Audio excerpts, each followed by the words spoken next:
Entrepreneur Scorpion, quelles sont les prédictions en ce qui te concerne pour cette année 2024? Donc au moment où je te fais cette vidéo, on est encore en 2023, fin d'année 2023. Bien évidemment que cette vidéo sera valable en 2024 et que tu pourras la regarder et que je t'encouragerai aussi à la regarder à plusieurs reprises dans la mesure où tu vas redécouvrir toujours certaines choses en cours d'année en fonction de ce que tu vas vivre. Donc bien évidemment que j'ai mis une intention dans cette vidéo que les choses te parlent. Dans la mesure où tu as accès à cette vidéo, c'est forcément pas un hasard, donc ça va forcément te parler. Si ça te parle, d'ailleurs, j'aimerais que tu me le dises dans les commentaires. C'est toujours un plaisir pour moi de recevoir les commentaires de certaines personnes. Et bien évidemment que c'est un tirage à portée générale. Je ne peux pas aborder toutes les situations particulières de chacune des personnes, de chacun des business de chacune des personnes. Donc, j'imagine que tu seras en mesure de comprendre cela. Donc, entrepreneur spirituel Scorpion, ce qui ressort au niveau des questionnements qui vont se présenter à toi et à ton activité en cette année 2024.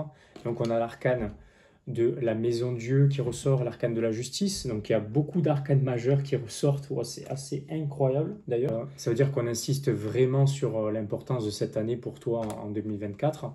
D'ailleurs, on peut voir qu'il y a un chamboulement assez violent qui va se passer en 2024 qui va se passer dans le sens où ça va, tes questions, il y a des chamboulements qui doivent se passer potentiellement dans ta vie, dans ton activité aujourd'hui et ça suscite certaines émotions et certains questionnements et tu te demandes potentiellement est-ce que tu vas dans la bonne direction avec l'arcane de la justice, est-ce que tu es sur le bon chemin et tu aimerais avoir des confirmations par rapport à ça parce que les apparences peut-être aujourd'hui elles sont assez foudroyantes, c'est le cas de le dire quand on regarde cet arcane.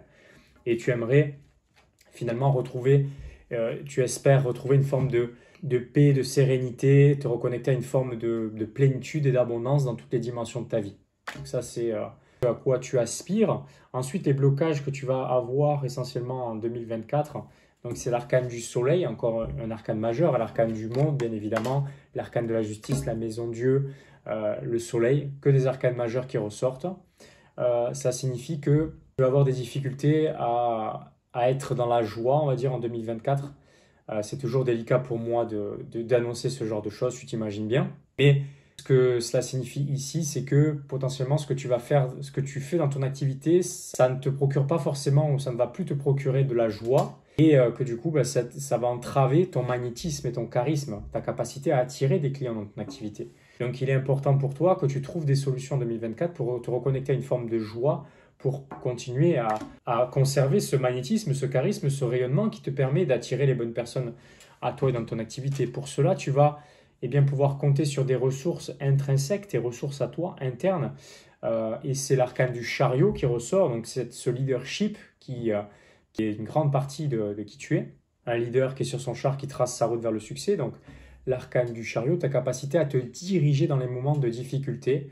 Un leader, avant d'être un leader pour les autres, il doit avant tout être un leader pour soi et tu en as les capacités, tu en as la capacité personnellement. Ensuite, tu vas pouvoir faire confiance à des aides externes, des ressources extérieures, des personnes, de l'aide extérieure. C'est l'arcane du pendu. Et donc, tu vas pouvoir avoir confiance en la vie, avoir foi en la vie, que les choses vont bien se passer pour toi. Et c'est quelque chose qui revient vraiment beaucoup dans les tirages de chacun des signes astrologiques, cette notion de foi, de confiance, de lâcher prise. Okay, tu pourras être dans la capacité d'être dans le lâcher prise, que les choses vont bien se passer et qu'elles vont se passer en ta faveur. Okay, donc avoir la foi, ce n'est pas attendre d'avoir des preuves que les choses vont bien se passer, c'est de se mettre en chemin et de savoir que l'aide va arriver en chemin, de prendre des décisions et savoir que tu vas être guidé pour matérialiser. Ensuite, au niveau du timing, les choses vont commencer à bouger, à se manifester visiblement l'hiver prochain, okay, c'est-à-dire décembre prochain, c'est ce qui ressort. En ce qui concerne la prochaine étape logique qu'il t'est conseillé de prendre pour pouvoir avancer dans ta vie, dans ton activité, donc c'est le King of Pentacles, c'est pouvoir avoir confiance en tes capacités, en ton expérience, en ton autorité qui t'a jusqu'à présent bien réussi financièrement, matériellement. Donc tu peux continuer à faire confiance à cela et avoir confiance en ta maîtrise, en ta capacité à maîtriser les finances, à maîtriser les ressources que tu as dans ton activité, à savoir bien les gérer pour pouvoir prendre les bonnes décisions au bon moment. L'approche globale qui sera conseillé d'avoir, c'est le 4 de bâton. Le 4 de bâton, c'est de revenir à une forme de stabilité et une stabilité au niveau de ce qui t'inspire. Rappelle-toi, si tu n'es plus inspiré par ce que tu fais dans ton activité, ça va entacher ton magnétisme, ton charisme et ta capacité à attirer les bons clients dans ton activité. Donc, reviens à une forme de joie en retrouvant une forme de stabilité au niveau de l'inspiration. Des choses qui t'inspirent et qui te procurent de la stabilité sur le plan émotionnel et sur le plan de motivation et de la joie que tu as de mettre en place ces choses-là. Et à long terme, le type de résultat auquel tu pourras prétendre, à moyen et long terme, c'est l'accomplissement.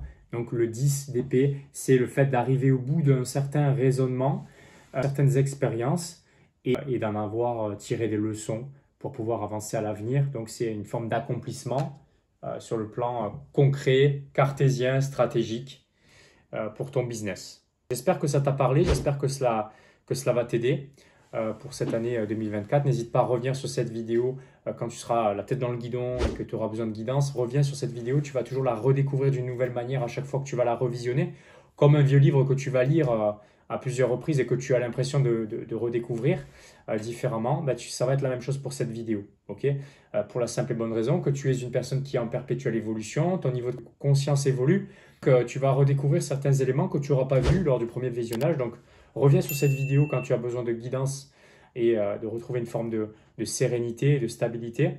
J'étais ravi de faire cette vidéo. Si ça t'a plu, tu peux la liker, tu peux la partager, tu peux commenter, me partager ce que tu en as retenu de cette vidéo, ce qui t'a parlé pour toi, ce qui t'a aidé. Et si tu veux aller plus vite, tu as aussi accès à des ressources dans les liens de la description de la vidéo, que ce soit mon livre best-seller Riche et spirituel qui te permettra de savoir comment bien utiliser ta dimension spirituelle dans ton activité pour pouvoir matérialiser dans la fluidité. Tu vois bien, j'ai une approche assez spirituelle, mais qui ramène au concret, dans la matière, aux choses de la vraie vie. Okay, comment on utilise ça dans la vraie vie? La spiritualité, c'est bien beau, mais qu'est-ce qu'on en fait dans la vraie vie? Ce livre pourra te permettre d'apprendre cela. Et aussi, tu peux avoir accès à ta vraie mission de vie d'entrepreneur dans les liens de la description de la vidéo, toujours. Et voilà, c'était Grégory Vivas et je te dis à la prochaine vidéo.